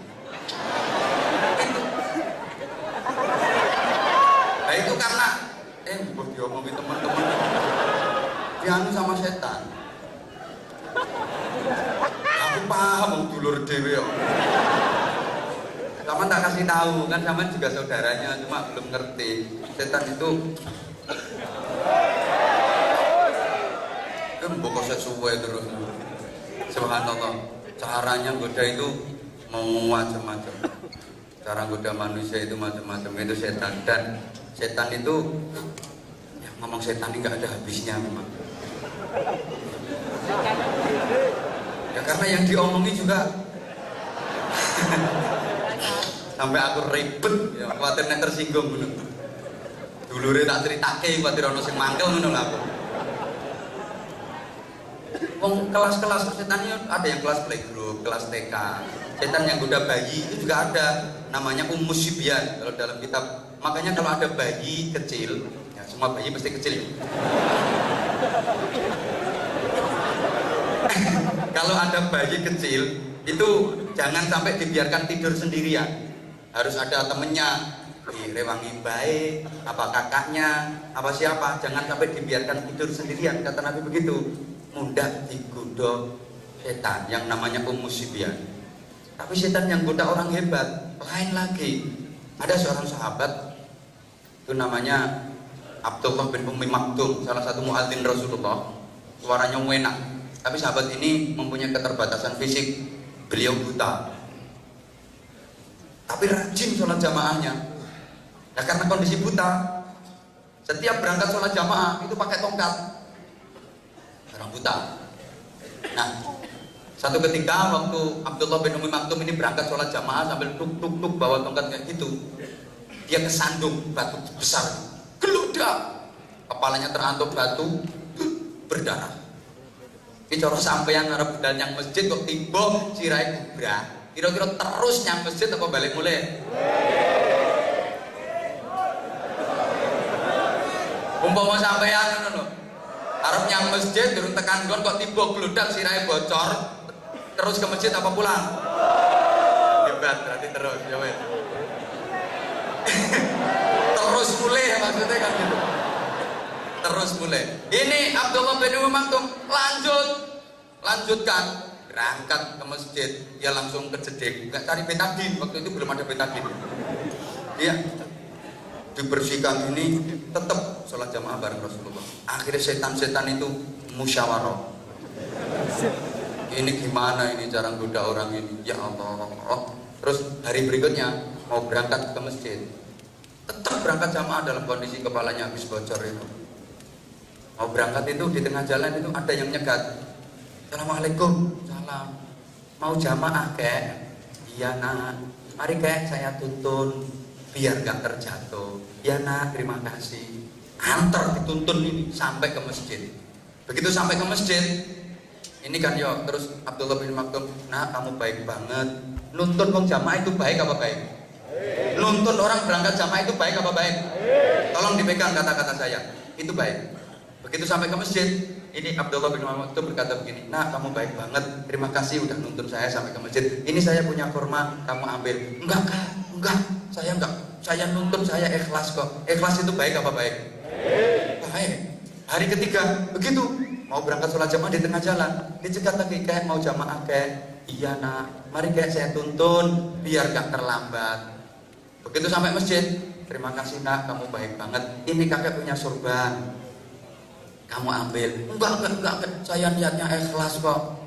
Ikhlas itu baik apa baik? Begitu sampai hari ketiga, berangkat jamaah dituntun lagi nama itu. Begitu sampai ke masjid, terima kasih nak, karena kamu kemarin tak kasih kurma ndak mau, tak kasih sorban juga ndak mau.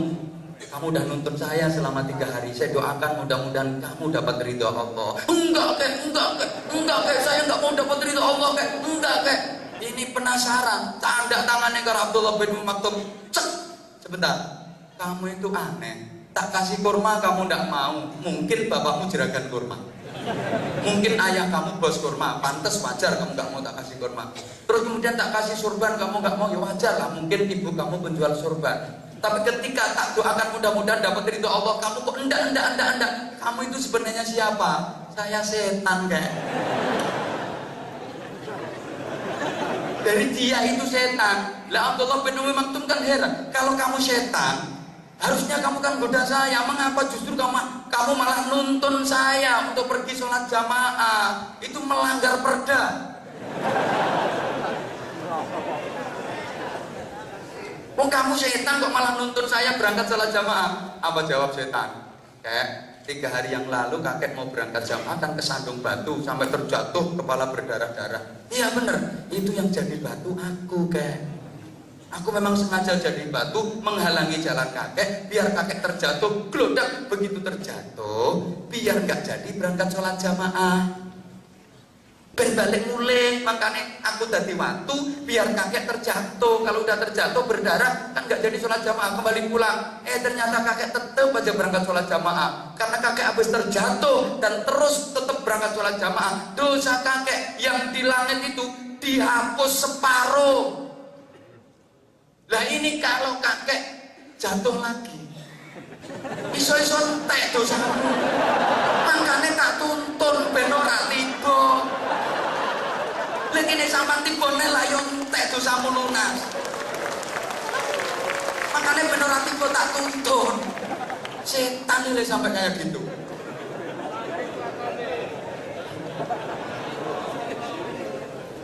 Ono setan sing bagian budok wong wudu.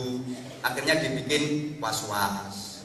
Kayak udah wudu kalah belum, orang sholat itu juga digoda. Kan makanya ada tuh orang sholat itu yang enggak tadi usut.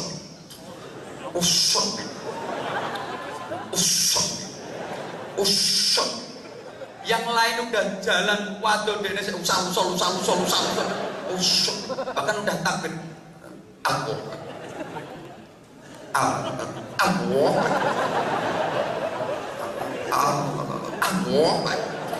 Iku yo digodho setan nih.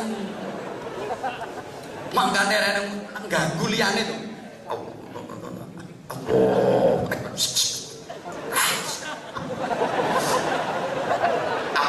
Wah, kan dadi mana? Lek ana salat model ngono ku jongkrokno ae le kesopet. Iya. Iku lek gak dijongkrokno gak waras-waras. Saya itu diajari sama guru saya. Ada orang wudhu itu yang was-was. Wih, lek nyibo itu pakai jebor besar itu.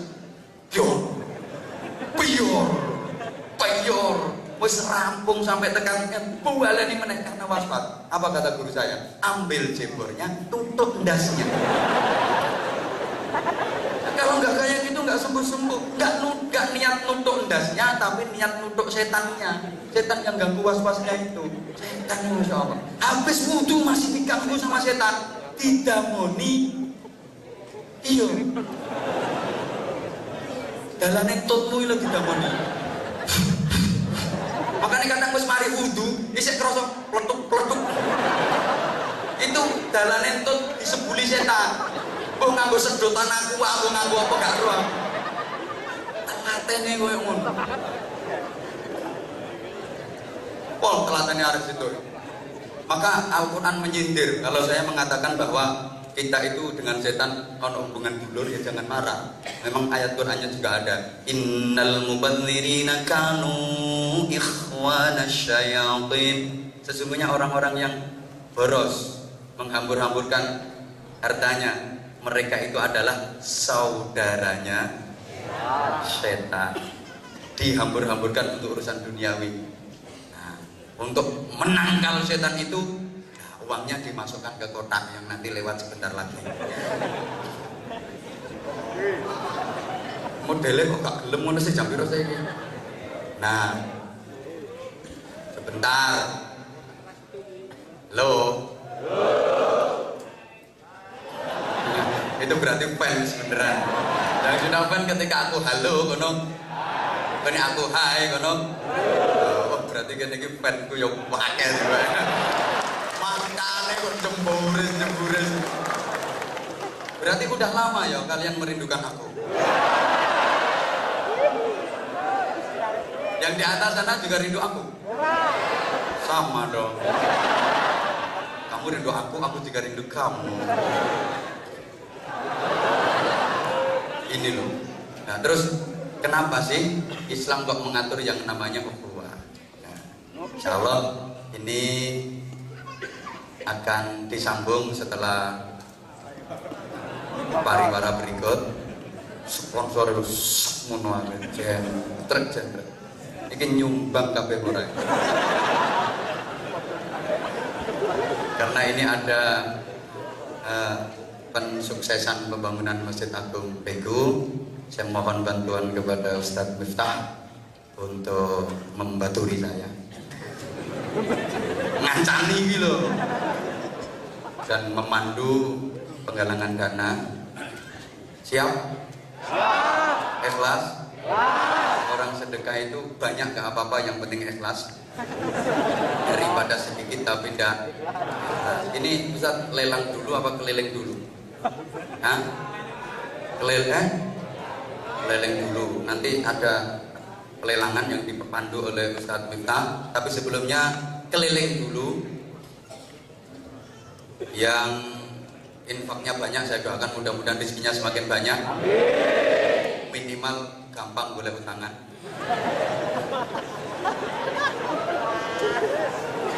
Kak, sholawatan coro Jawa sambil kita sama-sama baca doa bulan Rajab. Ini kan kita sudah memasuki bulan Rajab, bulan yang ke-7 dalam kalender Hijriah.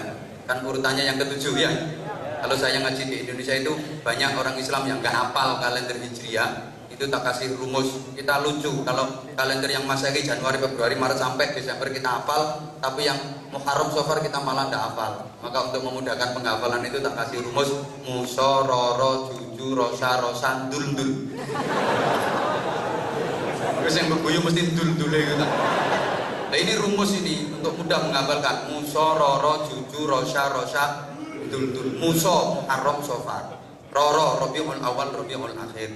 Juju, Jumadil Ula, Jumadil Akhirah.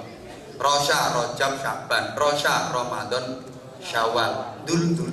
Nah, Dul Qa'dah, Dul Hijjah. Itu kalau dirangkum muso, roro, juju, rosya. Apalmu dul tak.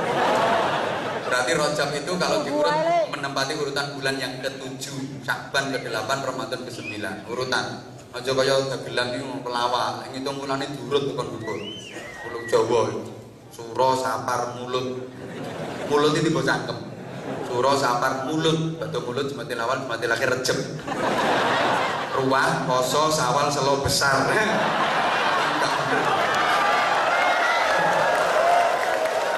Itu ngawur kok itu. Nah, di bulan ini kita dianjurkan Nabi untuk memperbanyak doa, dan saya yakin semuanya doanya udah hafal, sambil infaknya nanti keleleng. Ini untuk pembangunan masjid. Man bana masjidan banallahu lahu baitan fil jannah. Siapa yang membangun masjid ikut berpartisipasi lillah karena Allah, maka Allah akan membangunkan istana untuknya di surga. Nah, istananya berupa apa? Ya tergantung seberapa nominalnya. Dan ingat, saya sering sampaikan bahwa surga itu jannatun tajri min tahtihal anhar. Di bawahnya mengalir sungai-sungai yang ladzatal lisyaribin, ada dari khamr, ada dari susu, ada dari madu yang luar biasa nikmatnya. Tinggal nyedok saja. Nek akeh. Nek titik yang dilan tok itu banyak. Dolit dilan. Sing iso nyedok yo 1 juta. Ya minimal separuh gaji lah. Nah, gitu nanti ada bonusnya jaket itu dapat jaket bonus di sini, dan juga dapat gedung di surga, dan juga dapat subhanallah tajri min tahtihal anhar. Wong ibadahku itu gak karu-karuan. Arep jagake apa nek gak jagake sedekah. Orang itu kalau meninggal itu sambatnya gini. Sambatnya gini. Ditenono iki sok ben potong namu ngono iku modele.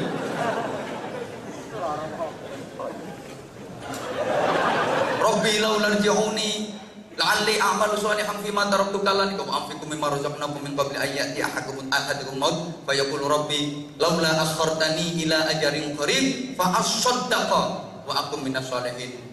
Merintih, ya Allah, ya Allah, tundalah kematianku sebentar saja ya Allah, sebentar saja. Kenapa dia merintih minta ditunda kematiannya? Fa asaddaqa, saya akan bersedekah ya Allah, saya akan bersedekah. Kenapa? Karena orang menjelang kematian itu sudah diketokkan, sudah ditunjukkan nama Allah bahwa sedekah itu luar biasa, bisa menolong, bisa membela, pahalanya luar biasa. Dia nggak ngomong saya akan melakukan wiridan ini, saya akan melakukan ibadah ini, tidak, tapi saya akan bersedekah. Bukan kok saya kalau dihidupkan lagi saya akan berangkat umroh, saya akan pergi haji, enggak, tapi fa'as-soddaqah. Karena memang mesti diketokke betapa sedekah itu punya nilai yang luar biasa. Yo nyelametkeun nang donya, yo nyelametkeun nang akhirat. Kepinginnya seperti itu. Nah, di sana juga ada bidadari yang cantik-cantik luar biasa.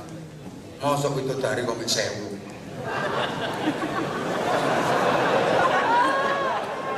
Saya aku takon cewek Korea iki piro sing ae.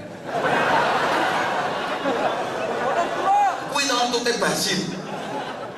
Eleke yo kecut. Bidadari surga. Masya Allah. Mahal, Bro. 1000. Nginceng tok we. Malah ngelekit dume oleh nginceng tok. Mahal. Maka Rasulullah itu wafat sepeser pun gak meninggalkan harta warisan. Karena kenapa? Semua kekayaan Rasulullah dibawa ke akhirat. Rasulullah itu kaya, jangan dipikir Rasulullah itu miskin. Kaya. Zaman itu wong nikah sama Sayyidah Khadijah ada maharnya 200 ekor unta merah. Terus saya kira limusin gitu. 200 enggak yo 10 dealer. Zaman kira-kira soalnya nikah mahar itu. Saya ketemu sak legreke.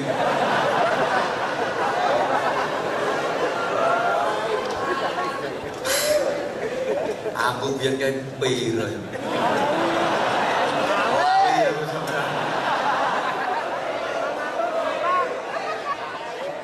Apa ngomong saya mangat tuh? Menyak kakean. Subhanallah. Tapi hartanya Rasulullah itu seluruhnya dibawa serta ke akhir. Apa sih yang akan menyertai kita? Toh mataul hayatin dunya. Dunia kita mataul ghurur, kehidupan yang menipu. Apa yang gak menipu di dunia?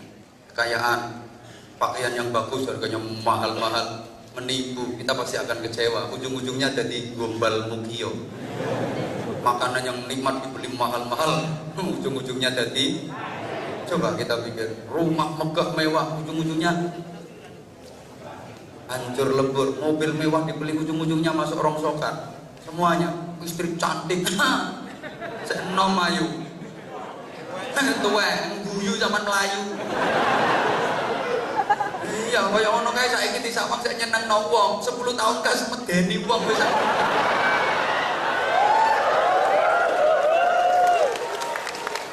Ora usah tepuk tangan kok potonganmu ya padha.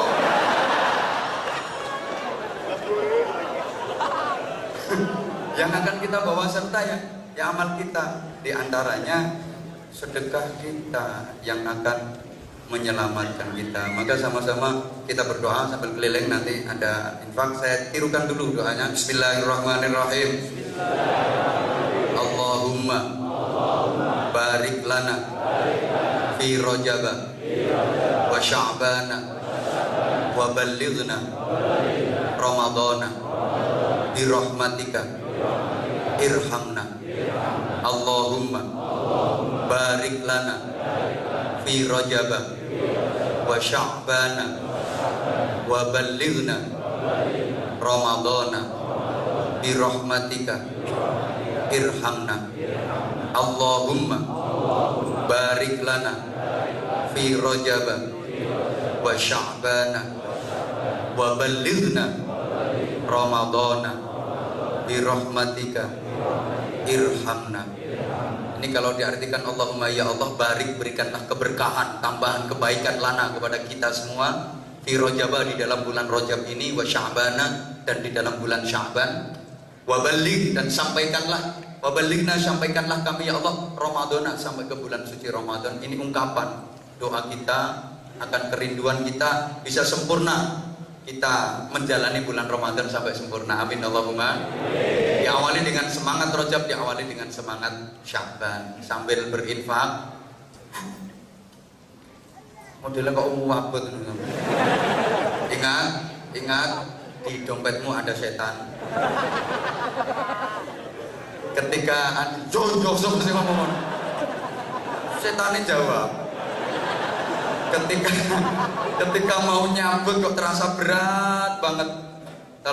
Kalau kepingin aku datang lagi ke sini, pecahkan rekor yang selama ini udah terjadi. Kalau kemarin misalnya infaknya dapat sekian, kali ini harus lebih banyak dari yang kemarin. Kalau nggak seperti itu mungkin sulit untuk mendatangkan.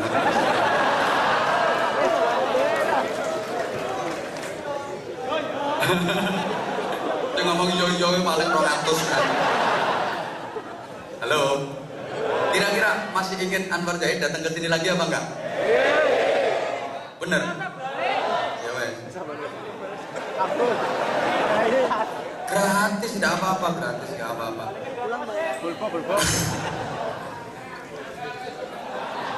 Dipikir aku rene iki ngelangi ngono. Ini perjuangan ya, kita nggak perjuangan beberapa hari meninggalkan istri, meninggalkan santri demi sampean. Kok curhat? Allahumma sholli ala Muhammad. Allahumma barik lana fi Rajab.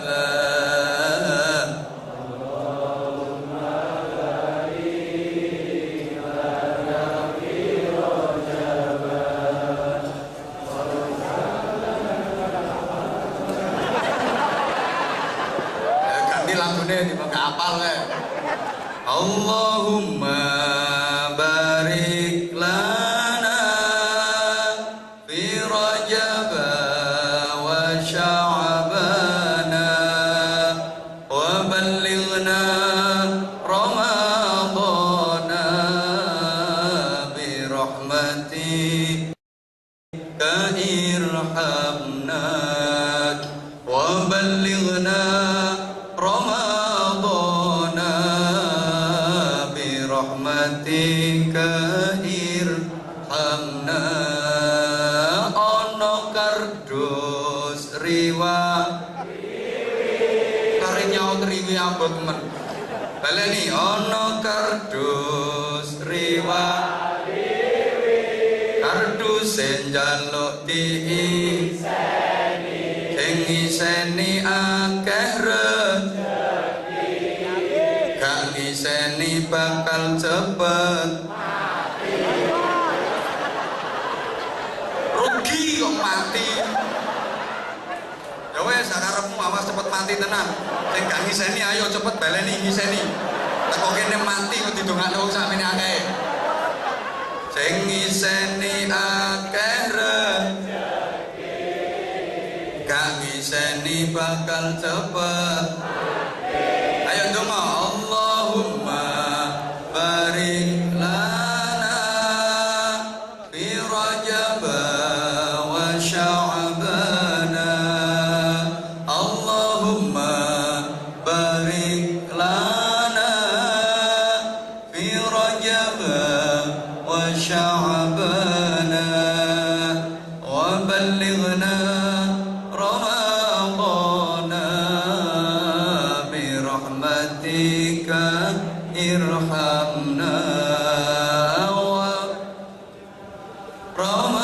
Ramadana bi rahmatika.